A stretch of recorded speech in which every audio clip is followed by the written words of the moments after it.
I wasn't supposed to be there. She didn't expect me to show up. Maybe that's why it hurt so much, because it wasn't just the betrayal, but how completely caught off guard I was when I saw it happening with my own eyes. It started as a small itch in the back of my mind, nothing I could put my finger on at first. Just a feeling. Megan had started going to the gym religiously about 3 months ago, saying she wanted to get healthier, more active. I was all for it, encouraged her even. But as the weeks went by, something felt off. She was coming home later and later. She'd leave right after dinner and wouldn't be back until nearly midnight. I tried to convince myself it was just my own paranoia, that I was overthinking things. But the nagging feeling wouldn't go away. One night I casually asked, "Why so late? The gym must be empty by the time you finish?" She gave me that smile, the one she always used when she was brushing off something serious. "It's just quieter then, no distractions. Plus, I've been working out with a partner. He's helping me stay motivated." A partner. That was the first time I'd heard about him. My stomach nodded. "Who's the guy?" I asked, trying to keep my voice light, like I wasn't already starting to imagine the worst. "Ryan," she said, still casual as she grabbed her gym bag. "We met at the gym. He's cool. Nothing to worry about. Nothing to worry about." But the way she said it, so easily without even looking at me, set something off inside me. That same night I couldn't sleep. She came home late again, showered, crawled into bed next to me, and I just lay there wide awake, feeling something between suspicion and dread. That's when I made the decision. The next night, after she left for the gym, I followed her. It felt wrong, sneaking out of the house, tailing her car like some jealous detective in a bad movie. But I couldn't shake the feeling that something was happening, something she wasn't telling me. I parked down the street from the gym, waited for her to go inside, and gave her a few minutes before I followed. I wasn't sure what I expected to find. Maybe it was innocent. Maybe it really was just a workout with some guy. But when I walked into the nearly empty gym, I spotted them immediately. Megan and Ryan, alone in the far corner near the free weights, their bodies too close, their laughter too intimate. And then, before I could blink, he leaned in and kissed her. My world froze. It wasn't just a quick peck or a friendly kiss. No, this was something deeper, something passionate, something I hadn't seen between us in months. I stood there, my heart pounding in my chest, every part of me screaming to turn around and walk away. But I couldn't. I was rooted to the spot, watching my wife, in the arms of another man. I don't know how long I stood there. Seconds? Minutes? It felt like an eternity. The sounds of weights clinking and the soft hum of gym machines faded into the background, replaced by the roaring in my ears. Finally, something inside me snapped. I marched over, my footsteps heavy, loud enough that Megan looked up just as I reached them. Her eyes widened in shock, her mouth falling open as she froze, clearly never expecting to see me there. "Dan," she started, but her voice faltered as she tried to pull away from Ryan.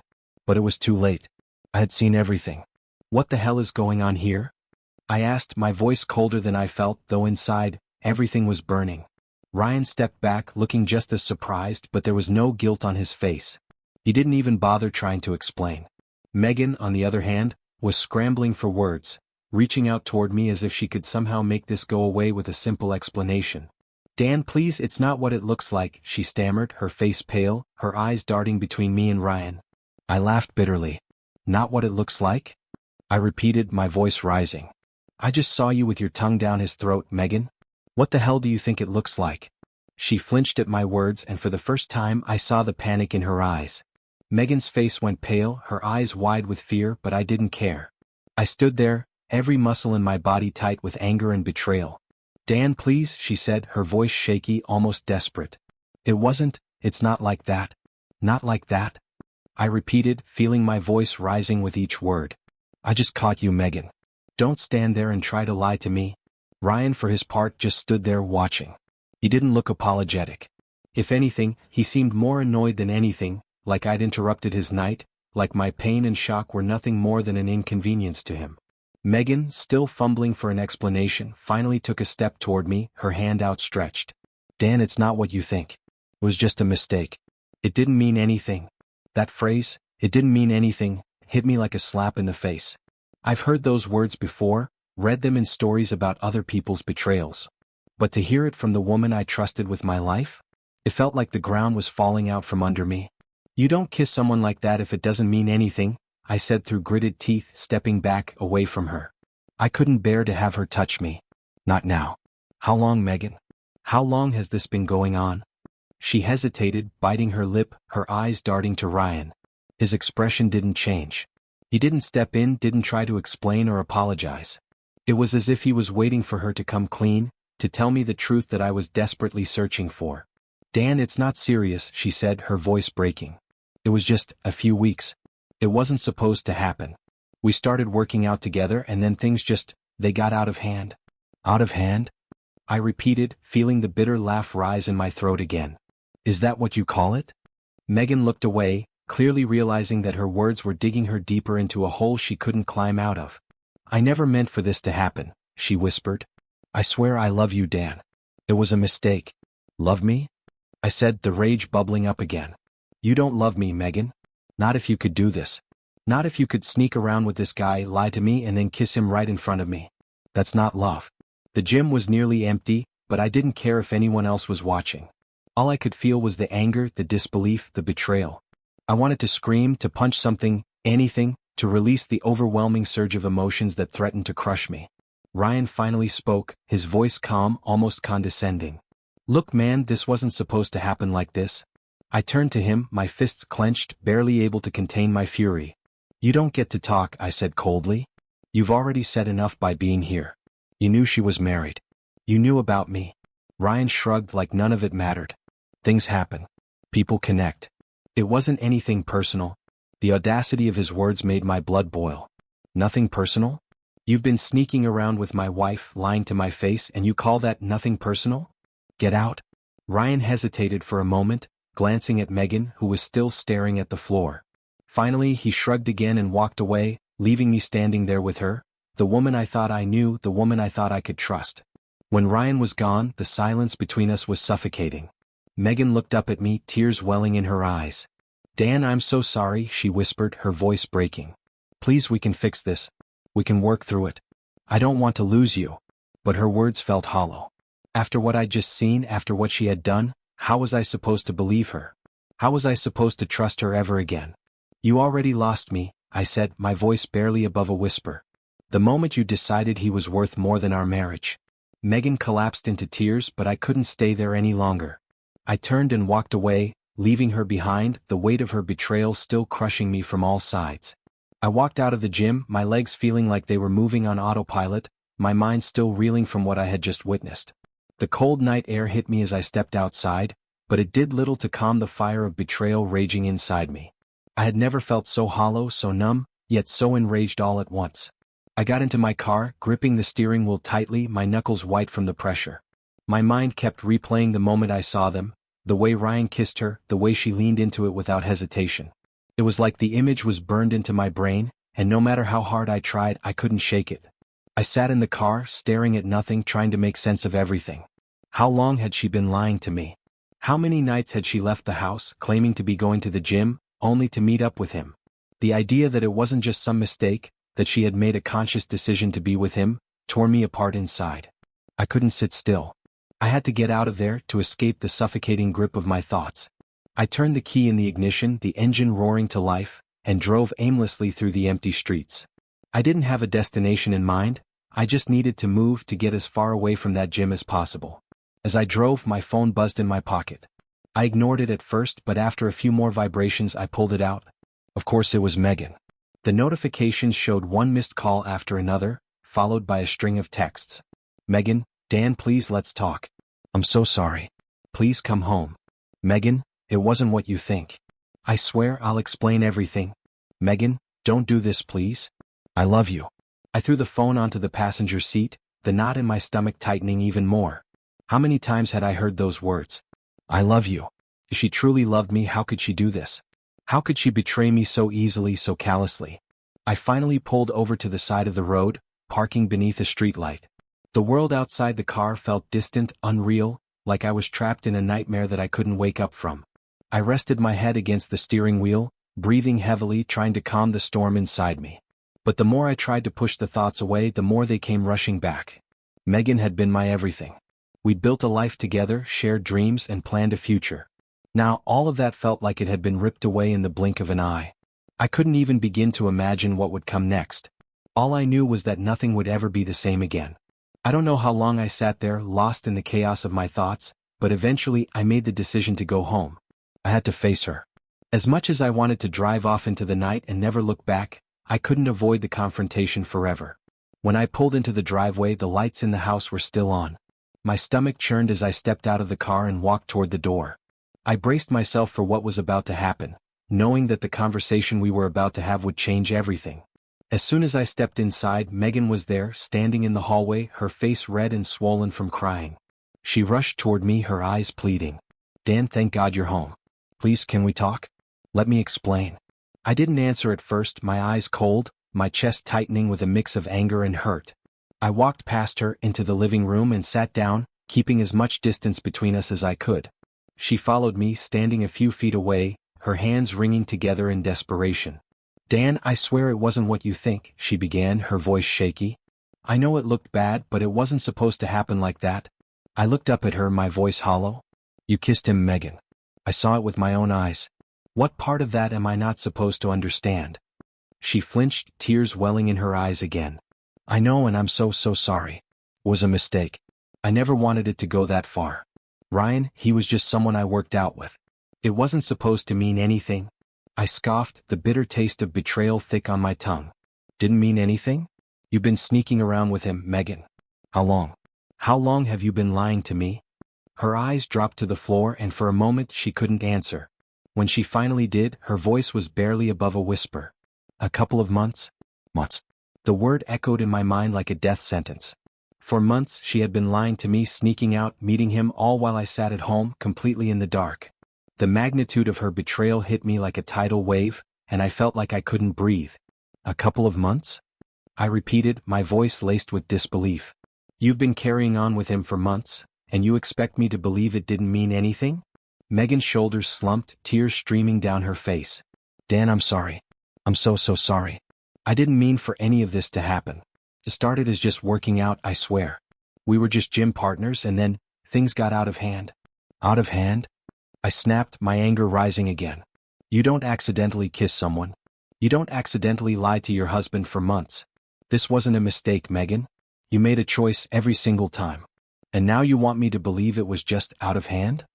She wiped her tears, her hands trembling as she tried to compose herself. "I know I messed up, Dan. I know I've hurt you, but I need you to believe me when I say that it never went further than that kiss. I know it was wrong, but it never got physical before tonight." I laughed bitterly, shaking my head.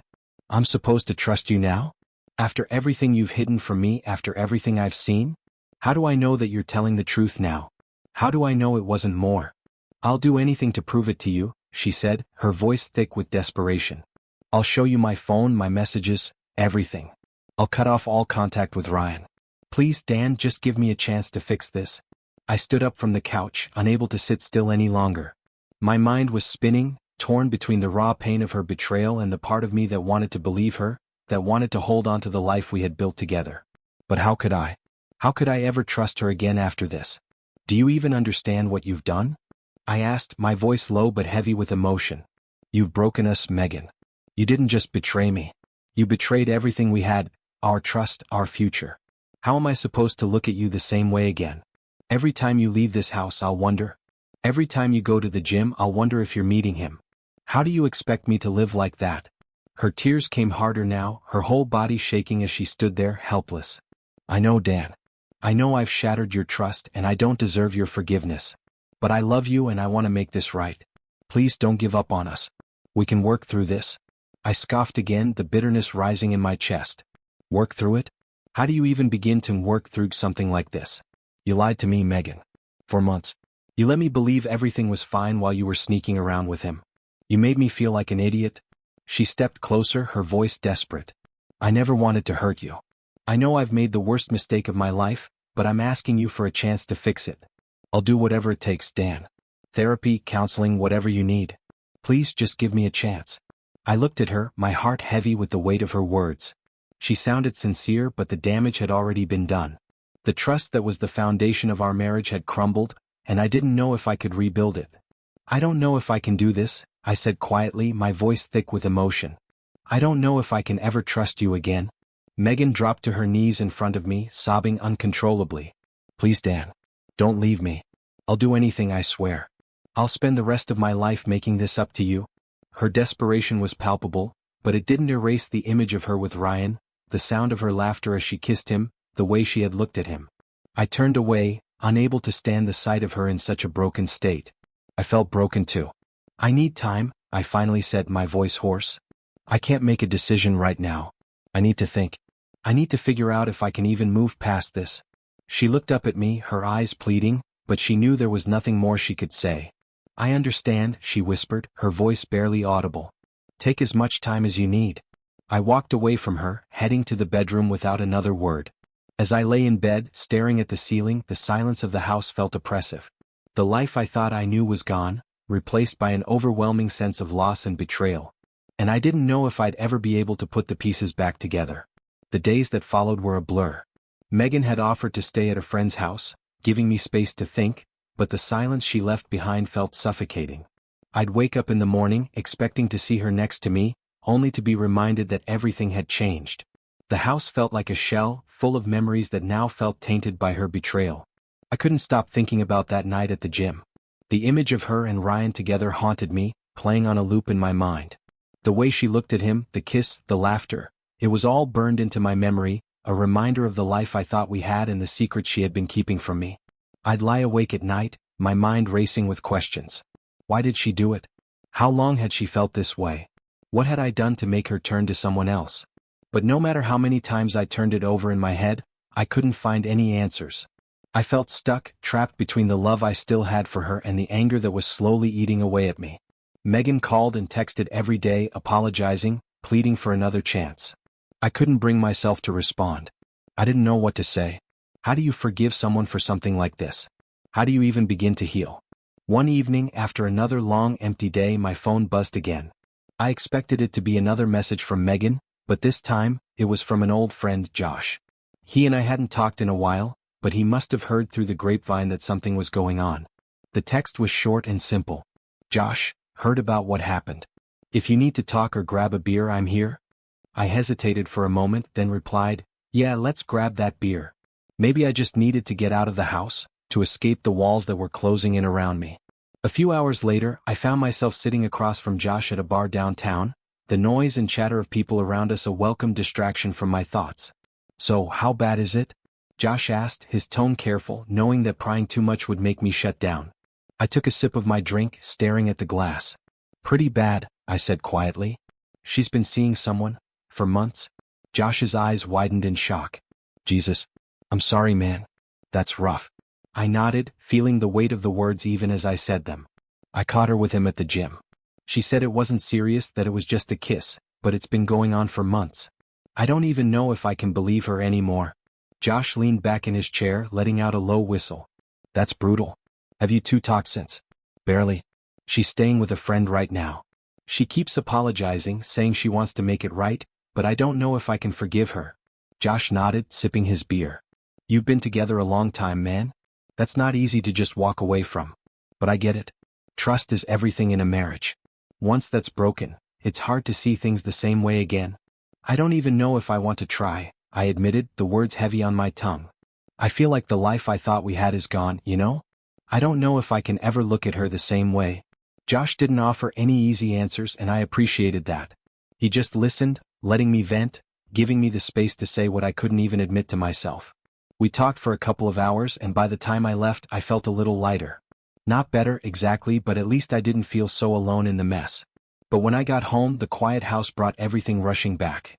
I stood in the living room, staring at the photos of Megan and me that lined the walls. Smiling faces, happy memories, now all tainted by the knowledge of what had been happening behind my back. I felt a fresh wave of anger and hurt wash over me. I couldn't keep living in this limbo. I had to make a decision. The next morning, I texted Megan and asked her to come over. When she arrived, she looked exhausted, like she hadn't slept since leaving. She sat on the edge of the couch, her hands nervously wringing together, waiting for me to speak. "I've been doing a lot of thinking," I said, my voice calm but firm. "About us, about what happened. And the truth is, I don't know if I can forgive this. I don't know if I can move past what you did." Her face crumpled, tears welling up in her eyes. "Dan, please. I'll do anything to make this right. I know I've destroyed your trust, but I love you. I don't want to lose us." I took a deep breath, struggling with the weight of her words. "I don't know if love is enough, Megan. What you did, it broke something in me. And I don't know if we can ever get that back. She started sobbing, her hands covering her face as she cried into them. I'll spend the rest of my life trying to earn your trust back. Please, Dan, just give me a chance. The desperation in her voice was painful to hear, but I wasn't sure I had it in me to give her what she was asking for. The sight of Megan breaking down in front of me stirred something inside, a mix of pity and frustration. I'd never seen her like this, so desperate, so raw with guilt. But no matter how much she cried, no matter how many times she apologized, the cold truth remained. The damage had been done. I sat down across from her, the weight of her words hanging in the air between us. I don't know if I can give you the chance you're asking for, I said quietly, trying to keep my voice steady. I want to, part of me does. But the other part of me can't stop thinking about what I saw. What you did. She wiped her tears, looking up at me with swollen eyes. I know, she whispered. I don't expect you to just forgive me overnight. But I'm willing to work for it. We've built a life together, Dan. I can't let that go without trying everything. I leaned back, running a hand over my face. I know we've built a life, Megan. That's what makes this so hard. But you didn't just hurt me. You shattered the trust that was the foundation of everything we've had. And I don't know if it can be rebuilt. Megan shifted on the couch, her voice softer now. Please let me try. I'll go to therapy, we can go together. I'll cut off all contact with Ryan, I already have. I'll show you my phone, my messages. I'll be an open book. Just, please give us a chance. Her words felt like they were coming from someone who was drowning, grasping for anything that could pull her back to the surface. And maybe she meant it. Maybe she was willing to do whatever it took to fix what was broken. But deep down, I knew that no amount of transparency or counseling could erase what had happened. Megan, I don't think this is something that therapy can fix, I said, my voice cracking with the weight of my emotions. You can't unkiss him. You can't undo the months you spent lying to me. And every time I look at you, I'll see him. I'll see the betrayal. She was crying again, her face buried in her hands. I know I can't erase it, she sobbed. But I'll spend the rest of my life trying to make up for it. Please, Dan. I love you. Don't give up on us. Her words echoed in the room, and I felt the weight of the decision pressing down on me. Part of me wanted to forgive her, to give her the chance to prove that she was truly sorry, that she could change. But the other part of me, the part that had been betrayed, screamed that it wasn't enough. That love wasn't enough to heal the wound she had left behind. I stood up, pacing the room, my thoughts racing. Megan, I don't know if I can ever stop thinking about what you did. Every time I close my eyes, I see you with him. How am I supposed to move past that? How are we supposed to move forward when I can't even trust you to tell me the truth? She stood up too, reaching for my arm, her touch light, almost pleading. Dan, please. I'll do anything. I don't want to lose you. I don't want to lose what we have. I looked at her, really looked at her, and for the first time in weeks I saw the woman I had fallen in love with. The woman I had built a life with. But I also saw the woman who had broken me, who had made a choice that I couldn't unsee. I need time, I said finally, my voice tired, defeated. I need time to figure out if I can forgive you. If I can move past this. She nodded, her tears still falling, but I could see the hope in her eyes. I'll wait, she said softly. I'll wait as long as you need. Just, please don't give up on us. I didn't respond because I didn't know what to say. I wasn't giving her a yes, but I wasn't giving her a no either. I was trapped in this limbo of love and betrayal, not knowing which way to go. The next few days were quiet. Megan stayed at her friend's place, giving me the space I'd asked for, and I spent my time trying to make sense of my feelings. Some days I thought maybe we could work through it. That maybe, with time, the pain would fade and we could find a way to rebuild. But other days, the anger would return, the images of her and Ryan haunting me, and I'd wonder if forgiveness was even possible. Weeks passed, and while the initial shock of the betrayal dulled, the hurt remained. Megan continued to reach out, and we had a few more conversations, each one emotional, filled with her apologies and my uncertainty. We tried therapy, but every session ended with the same unresolved tension. Was this something we could fix? In the end, the truth became clear. I couldn't live with the doubt. I couldn't live with the constant questions, the fear that something like this could happen again. No matter how much I loved her, no matter how much she wanted to make things right, I couldn't escape the feeling that our marriage had been broken beyond repair. One evening, after another therapy session, I sat her down and told her the truth. I can't do this, Megan, I said quietly. I can't live in this limbo. I'll always love you, but I don't think we can fix this. She broke down again, pleading with me one last time, but I knew in my heart that it was over. The trust was gone, and without it, there was no future for us. We filed for divorce a few weeks later. It wasn't bitter or angry, just sad. A quiet ending to what had once been a beautiful love story. But as painful as it was, I knew it was the right decision. Sometimes, love isn't enough to heal the wounds that betrayal leaves behind. As I signed the final papers, I felt a sense of closure, but also a deep sadness for what could have been. Megan and I had built a life together, but in the end, trust was the foundation, and once that was gone, everything else crumbled.